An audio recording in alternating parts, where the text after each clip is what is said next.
Thamapan phajilaklaba irang asina maram oiraga kham thengna wanaraba lamdam asigi meeyamna amaga amaga mateng pangnabagi Apunbagi Pangal Sagatlakliba Asi Nungaiba Phaowi haina COCOMI Coordinator Jeetendra Ningomba phongdorakli.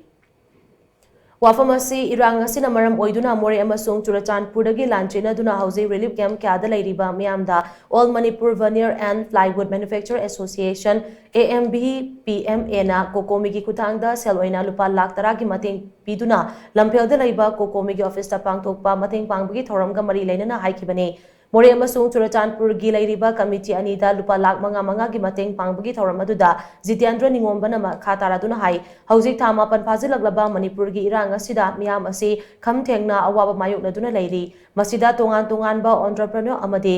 khara safaba kangbuna irang asina khara hena sogalaba mayam gi mateng tawbagi chanabi ama lakli masigi sumathakta laikai gi leisabi singna magi laikai amadi khagna chanaba singdagi sel khaina duna khulngakpa amadi irang asida changdaba yadaba polam kya gi mateng su tawri pumnamak asina hanadagi nusi chanana leirakli hairiba aikhoigi maribu amuka hena chasin handuna hena akanba mari amadi apunba manipur ama sagatpa ngamle haina lawi gasi mateng tawriba All Manipur Veneer and Plywood Manufacturer Association na pangliba mateng asina awaba singgi achobo mateng amu oiragani haiki amaromda All Manipur Veneer and Plywood Manufacturer Association ki Assistant Secretary SB Mo na hai thogliba irang asina maram oiraga meeyam gi awaba singda mateng khara pangba ngamna haiduna association asina leiriba manufacturer plant singdagi angamba sel khaiganaduna ngasigi mateng asi tawbani makata na association asigi maikaidagi mateng pangnaba thorang kya su tawri haina mahana makata ki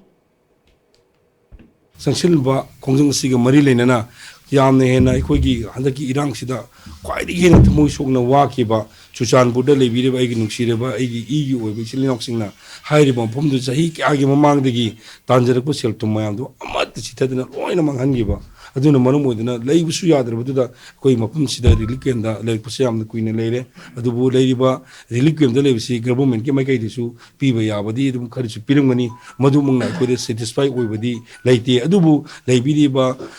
domain direct indirect directly koi waba phongdra awa phongdra kamu mam singda angom mating panggi tabuk setari loina na more da leibidi ba egi nuksire ba isinok singsu samana na waba che toi sigi awabasi ujurura kanda akoigi leibiriba koi Manipuri goina All Manipur Veneer and Plywood Manufacturer Association hairiba association asina ngamjaba khara mateng pangnabagi tanjama ka COCOMI da koi haibira pakchanna